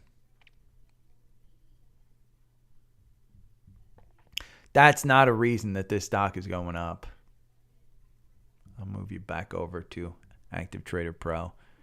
Hey, by the way, I watched the stream last night on my big screen TV. I know you guys watch on your phone. It probably doesn't make a difference, but I moved from 720p to 1080p, and it looked significantly better on my big screen TV. Significantly better. But I don't know if you guys noticed. I'll probably do, if I ever get this, I have a Sony A6400 that's staring at me, but I can't seem to get it to work.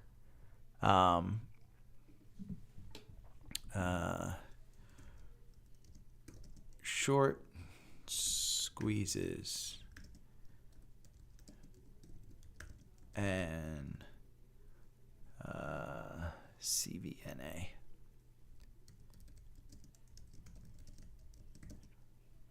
Market update 1/13/23. It is Friday the 13th. I think I said that.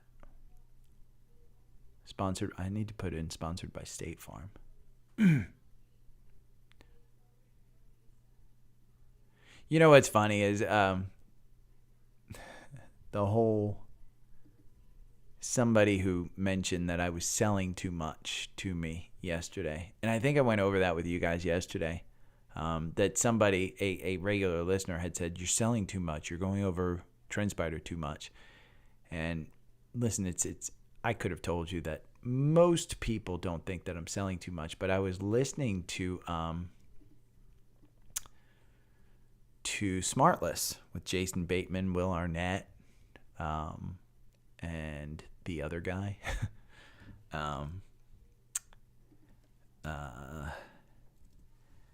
And they must have 6 ad breaks where they go over mattresses, food delivery, and those guys get millions upon millions of listens.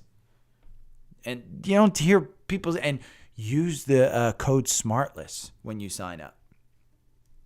You don't hear people complaining that they sell too much. So I'm over. I'm done. I'm going to sell as much as I want. And here's the difference between me and the douchebags who sell you a Discord chat is the 2 things that I say that you can, well, 3 things. Webull, you can get free stocks. Fuck. I put money in. They gave me like $50-$60 worth of stocks that, kind of have increased in value. So there's a link down below for that. There is a link down below for TrendSpider, which, by the way, bro, hold on. Let me get my vape. But TrendSpider, I don't think that's selling you something. I have consistently said, if you trade very little lots, or if you trade, meaning it's less than $100 that you're trading in each lot, don't get TrendSpider.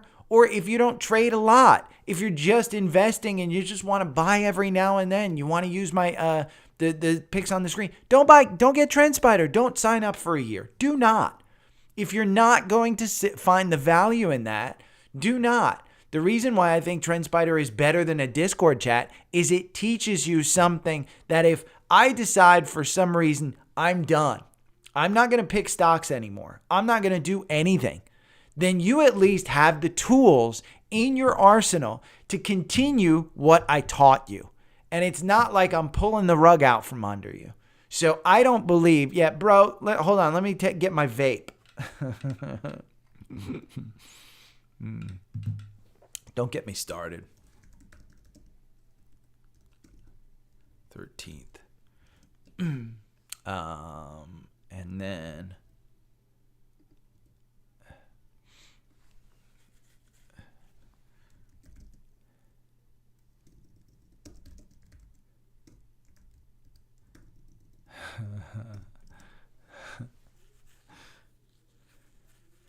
Yeah. When I start, there's a couple of things that I believe in that I probably would sell. D-Man, you were the best. Thanks for your comment. No, and this person isn't lazy, and they're not a bad person. They said they had coffee with 3 or 4 people that they had tried to turn on to my podcast, and the feedback was that I sell too much. Well, in my mind, if you're listening to my podcast and I sell too much for you, you probably aren't going to listen to my podcast whether I sell or not.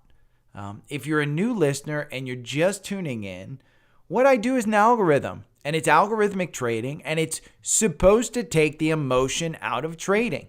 It is not the only tool that I use. I use other indicators. I use MACD. I use RSI. I use fundamentals. I use the PE. I use the dividend. I use where you are compared to your 52-week high.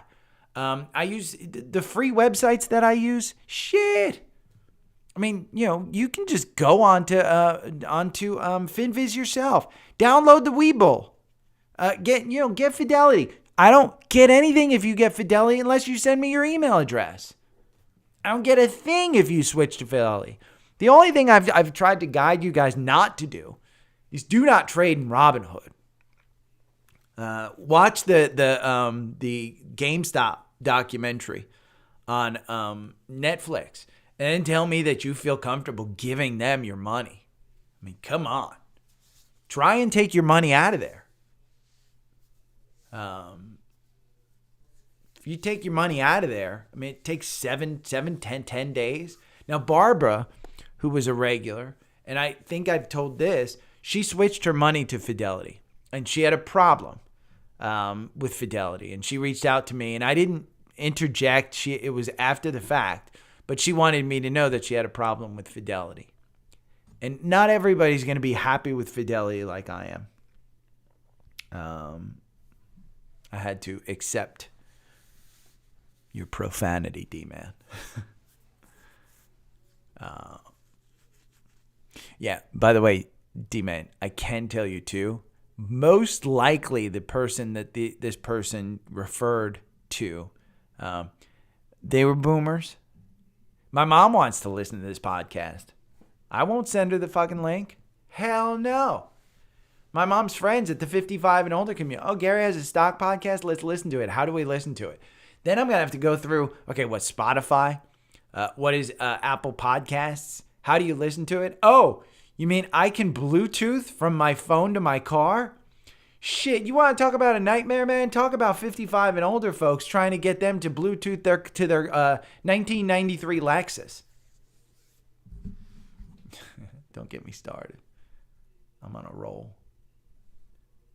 This is the personality that you guys tune in for. The angry person.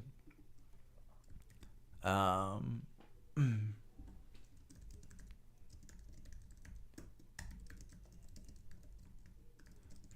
State Farm now. Call me Jake. Okay. Notes on this podcast below.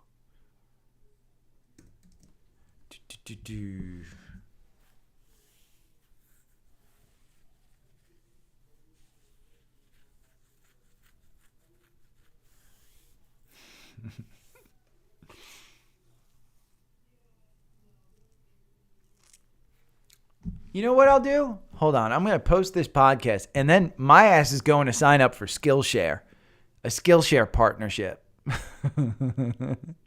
Something that I don't actually use, but I'm going to throw on my socials. Hit the vape, bro.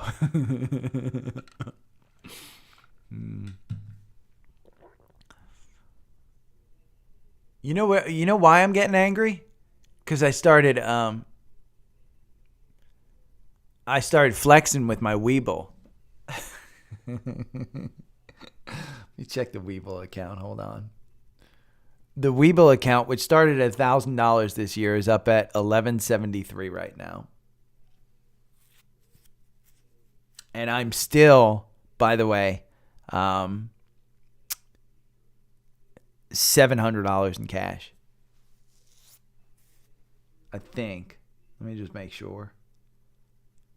Yeah, I'm slightly invested, but it's all Bed Bath & Beyond, Mara. Here are the 5. I will give you guys. Let me put into the chat the 5 symbols. Chase, man, Chase, send me your email address because they'll actually add you to my affiliate list so I can make money. There's my yeah. I need to start. They want to partner with me more, but send me your email address in one of the socials, Chase. Seriously, or just put it up in the. Well, don't put it up in the chat because you don't want everybody having your email address. But send it to me because I want to make sure that I at least get something for it. But here are the stocks in my Webull account: Bed Bath & Beyond, Mara, Apple, Kraft Heinz, Procter & Gamble, and Gap. And I just put them in there. Those are the 5 stocks that are in my and holy shit, you got to be kidding me. Mara's at $7.82. Bro. I'm up 52% on that trade. That I put in 100. No. I think I bought $100 worth of that one. Bed Bath & Beyond, I bought less. I thought I bought $100. I guess I bought 80 some dollars. And I want to get out of them before the end of the day. I may go on my couch and just I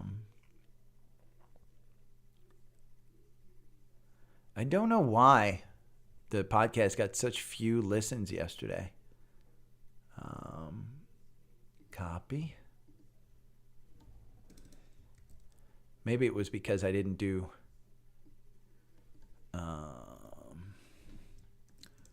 short.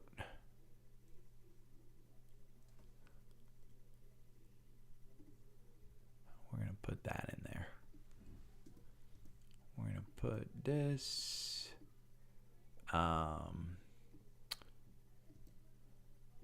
BLK.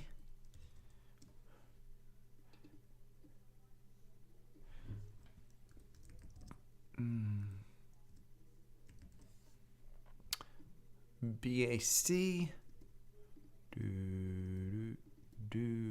JP Morgan. Wells Fargo. I think Goldman Sachs I'm going to put in there. Shitty Group. And TrendSpider is just such a great tool, by the way. I'm not looking at your chats. I should. Hold on. I'll pull up your chats. Morning, Joe.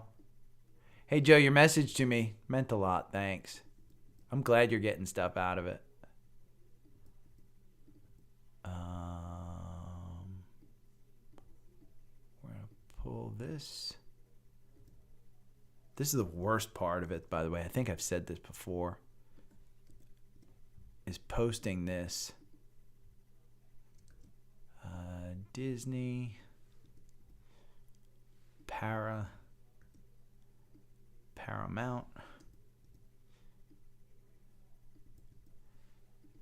And I had a feeling today would be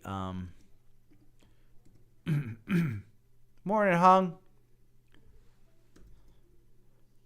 My trades this week. We're gonna pull the scans in. Lulu, Arco. And then I'm going to do SPY, QQQ, and I'll do Ford. And then I'm going to tweet again.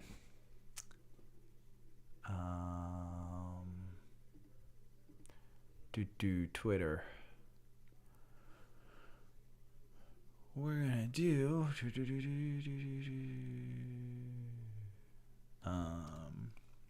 Tesla think I put that one in there. TQQ, SQQ, JSPR, BAC, SOXL, SOXS. I did bring up that. Apron, Blue Apron, Mara. AMZN, RIVN. Space is up, by the way. That is Virgin Space. They moved their XLF is down. I have SPY, CCL, AMD, NVIDIA, DAL. I had DAL. UVixi, SHPH. How much do I have left? VAX, CF, XLY.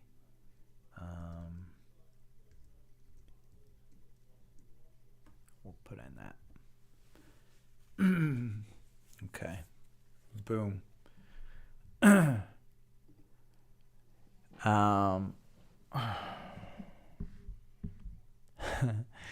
D-Man, I told the my weekly stock picks guy, I told him, God,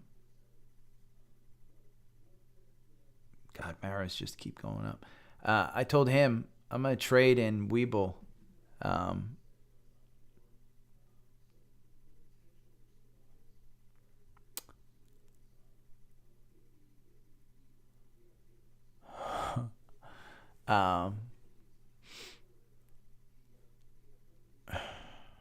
I'm going to start using Webull, the Webull account, to do his my weekly trades. I like him. I mean, Cat, here's the thing. Let's look at a 5-day of Cat. That was his pick this week. Let's do a 5-day. Look, so Monday. I mean, again, wait until you have confirmation. You had confirmation. Let's say you bought at 250. Okay. Say you sell at 260. What's 10 divided by 250? It's 0.04. It's 4% gain in a week. I'm happy. I mean, 4% in a week. Yet there was other stuff that was up bigger. But there's no way you can't tell me that on Monday you didn't buy for around 250. You could have gotten in way under 250. Let's go back to here. I'm going to bring you here. Let's go back to a daily chart. And we'll just look at Cat. And we'll look at even last week. We'll look at I'll look at Merck was his pick last week. But here, this is, what was Monday? Let me see. 30th, 9th. So Monday closed at 249.16. You opened at 249. You can't tell me you wouldn't have bought it at 249. Now, you dipped down to 246 in the afternoon. So you were, probably shitting your pants at that one. But then you had, the next day and the next day, and you still had confirmation. Here's the thing that you have to understand with the weekly stock picks is even though you bought up here, you never lost confirmation on that 9-day. When you lose confirmation on that 9-day, that's when you should start thinking maybe I should either take the position off or trim the position, one or the other, or you just hang on. But let's take a look at Merck last week, because I think some people got into Merck and it wound up being down last week. So let's take a look. Last week was the first of the week, so January 3rd. So you bought at 110 and you rode it up here to 114. Great. Well, by Friday, You were at 114. You know what? If you sold on Friday, holy shit, you did great. Made 4 or 5% there. Then you drop down here, and on just 2 days ago, you were down at 110. 108 was the low. So did you freak out if you bought here at 110, 112 the week before, and you're down at 108? No, because Merck is one of those companies that, you know what, if you want to hold on to it, you can hold on to it. But as long as it was above that 9-day, and he's got some type of algorithm that really does well, I like, his picks are great. And his algorithm seems to work.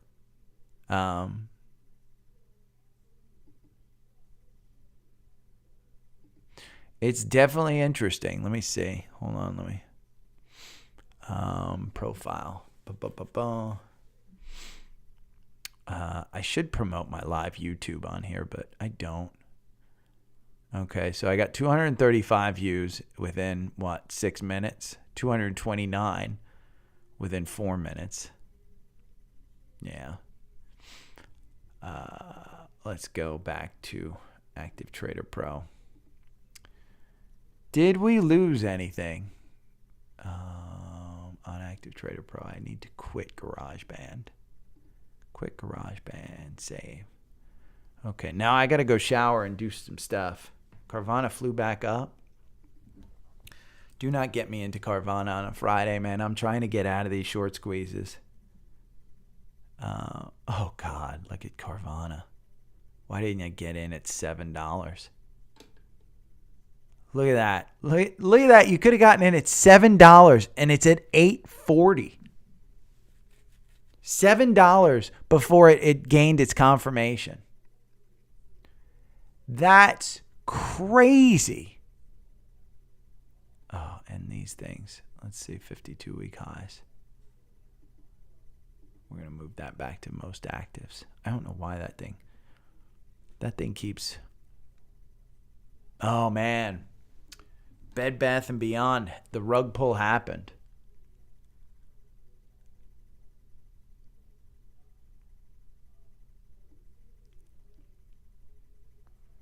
But it's moving again. The rug pull happened down to $4.30.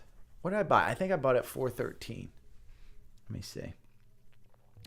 It's going to Webull. My Webull account, which was at $11.73, is now at $1,200.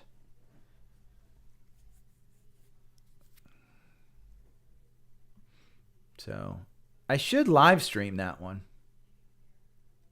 I don't know if I can.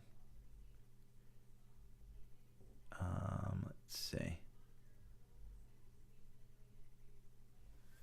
Let me see if I can sign in to Webull.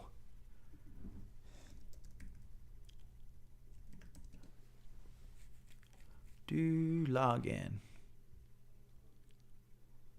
I should.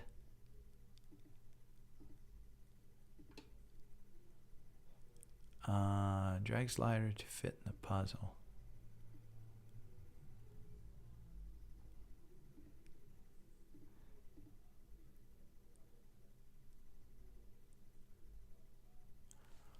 Account, please enter trading password, verify.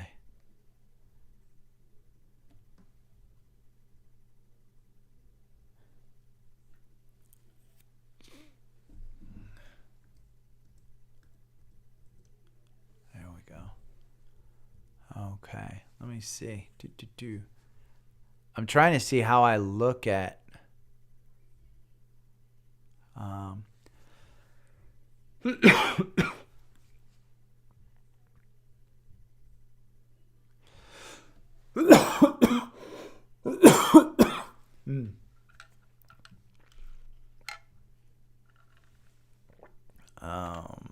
pricing, download,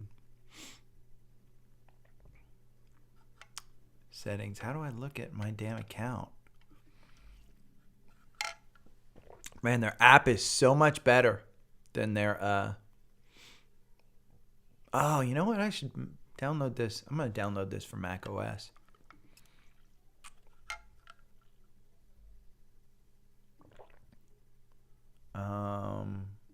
Finder.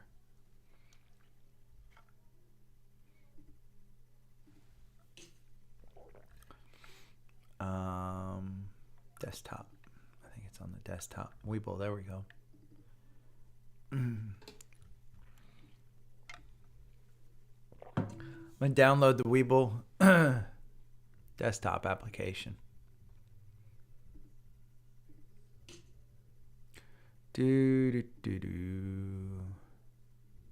Webull.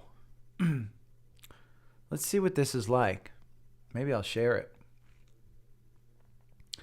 Is an app that is from the internet. Manage my account. Let's see. Why can't I view my damn account? Oh, there we go. Welcome to Webull.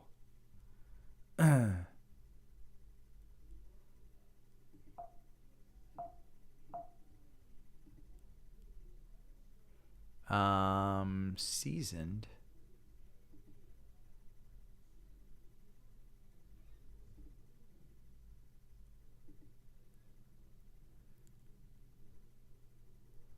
Okay, if you are able to drag.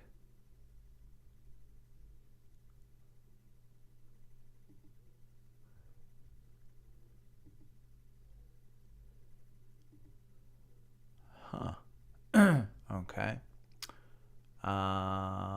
Widgets. Let me see.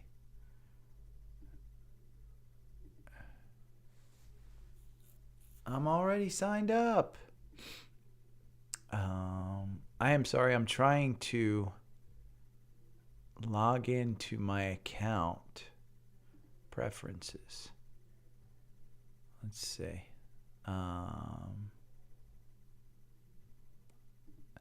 Boy, this is pretty.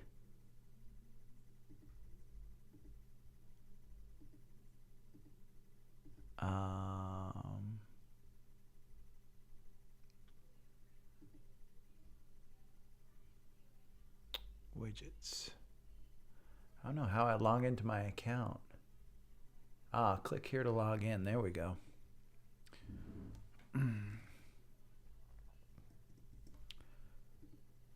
Let's see.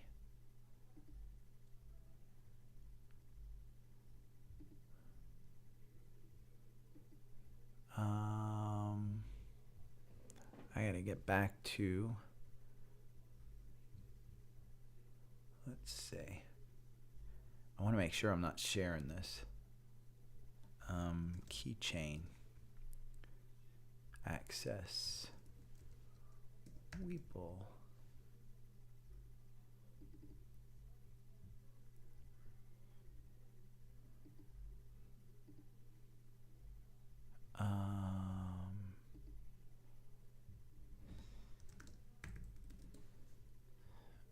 Okay. Oh, no. I want to copy.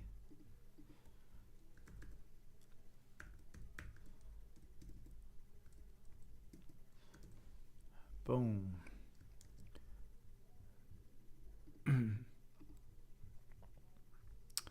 Drag the slider in. There we go.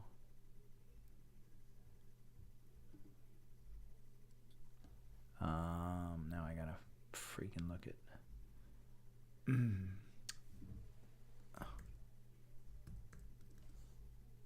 Next.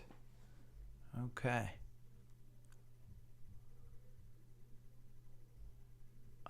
Markets customized account.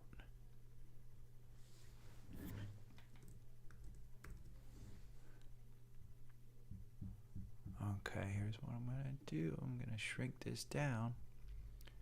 I just downloaded the Webull app.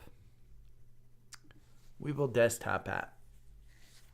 So that, let's see. I am going to get a run in today. At some point in time, but it's raining. Here, let's go to Safari View. Oh, look at Webull. Oh, there's my account with Webull so you can see. 1192. Roku's one that's fun. I'm gonna have to play with this.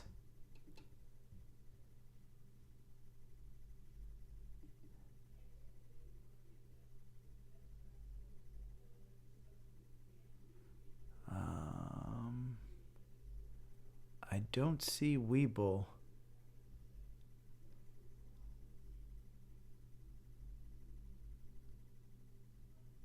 I see Safari, but I don't see Weeble access in my being able to be shared. Let's see, Active Trader Pro. Let me look at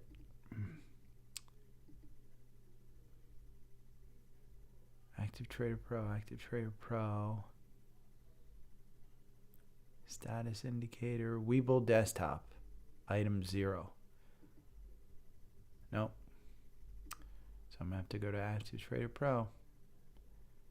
Okay, let's look at Roku. I'm going to quit this Active Trade Weeble. I showed you guys the account for Weeble at 1191. I think that's what it's at. Delete.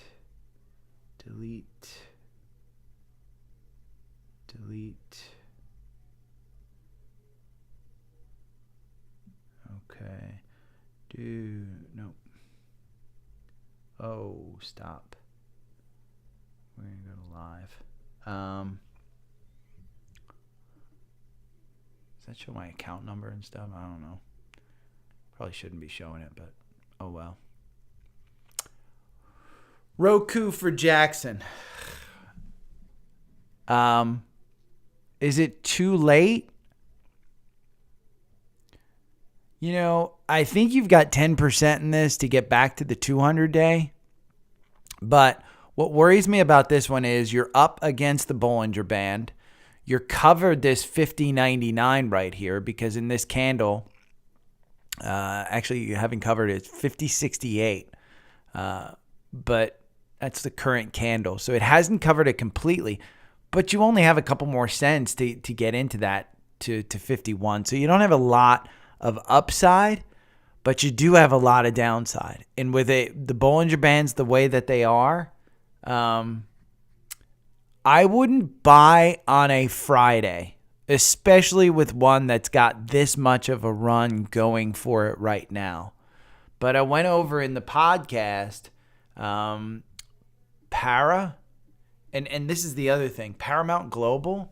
This is what's an interesting one because it's kind of just gotten above that 200-day. And again, it's kind of got the same thing where the MACD is kind of curling down. The RSI is kind of going down just because it's overbought.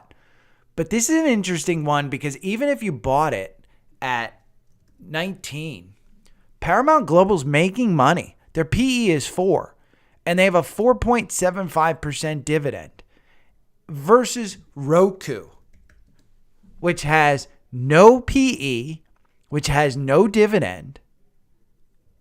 So, you know, this one, again, your price to sales is 2.15 versus Para, which price to sales is 0.43. I mean, I know Roku has a different model than Paramount Global, but in my mind, if I were, putting money into the streamers, there's the one streamer, I mean, the one that I can't live without is Netflix. Sorry, I know it's expensive. I know it's got some issues, but I think Netflix is a $350 stock by the end of the year. And you can see the run on this one from 290 to 332. If we pull this back, you'll see there's huge gaps on this one. There's this one that goes up to 345, 350. I think you're covering that gap. You're at 332. And we went over that one before that I thought down here at 230s, it was going to cover this gap at some point in time. I didn't know when, but I thought it was. So, I think it's, Bed Bath & Beyond just lost its $5 range. So, let's look at Carvana. Carvana's lost its $8 range. So the short, people are just selling. And Mara doesn't have it at $8, but it traded all the way up to $8.12. But it's about to lose its confirmation down there at the 9-day. But I'm holding on. I might put my sell in Bed Bath & Beyond at $5. Let's see.